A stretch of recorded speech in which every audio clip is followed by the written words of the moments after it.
So hi guys అఖండ 2 26 days box office collection గురించి అయితే మనం అయితే మాట్లాడేసుకుందాం.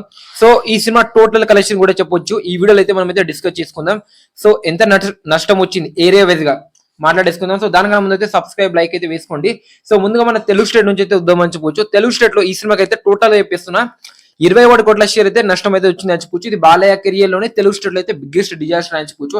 నైజాం లో వచ్చేసరికి 19.6 కోట్ల షేర్, ఇక్కడ 40 లక్షల అంటే నష్టం అయితే వచ్చింది అని చెప్పొచ్చు. సీడెడ్ వచ్చేసరికి 13.9 కోట్ల షేర్, అంటే ఇక్కడ వచ్చేసరికి 7 కోట్ల నష్టం పైన వచ్చింది అని చెప్పొచ్చు ఫ్రెండ్స్. సో ఈడ రెండే వచ్చేసరికి చాలా నష్టం వచ్చింది అని చెప్పొచ్చు. అలా మన ఆంధ్రప్రదేశ్ లో కావచ్చు, తెలంగాణ టోటల్ గా 22 కోట్ల నష్టం అయితే వచ్చింది అని చెప్పొచ్చు. ఇంకా నెక్స్ట్ వచ్చేసరికి ఈ సినిమా ఇప్పటి వరకు మన తెలుగు స్టేట్ లో వచ్చేసరికి వరల్డ్ వైడ్ గా చూసుకుంటే 90 కోట్ల గ్రాస్ షేర్ వచ్చేసరికి 57.5 కోట్ల షేర్ అయితే దాటింది అని చెప్పొచ్చు ఫ్రెండ్స్.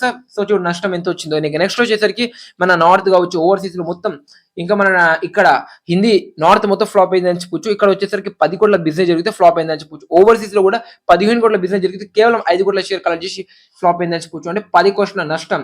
సో అలా వరల్డ్ వచ్చేసరికి అఖండ 2 సినిమా ఇప్పటి వరకు వచ్చేసరికి ఇన్ఫర్మేషన్ ప్రకారంగా ఈ సినిమా వచ్చేసరికి గ్రాస్ వచ్చేసరికి 121 కోట్ల గ్రాస్, షేర్ వచ్చేసరికి 69 కోట్ల షేర్ అయితే దాటిందని చెప్పొచ్చు ఫ్రెండ్స్. సో ఇది అయితే చాలా నష్టం వచ్చిందని చెప్పొచ్చు. సో 35 కోట్ల నష్టంతో ఎపిక్ ఎపిక్ డబల్ డిజాస్టర్ అయిందని చెప్పొచ్చు. సో ఇది బాలయ్య కెరియర్ లోనే బిగ్గెస్ట్ ఫ్లాప్ అని చెప్పొచ్చు ఫ్రెండ్స్. సో ఏ సినిమాతో కంబ్యాక్ ఇస్తారో చూడాలి మన బాలయ్య గారు.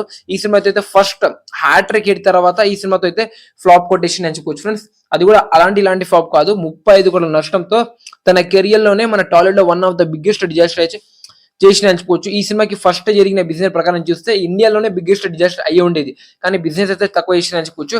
సో ఇది మన అఖండ 2 total world wide box office collections. So ఇది టోటల్ రన్ అని చెప్పొచ్చు ఫ్రెండ్స్. సో దీని గురించి మీరేమనుకుంటున్నారు?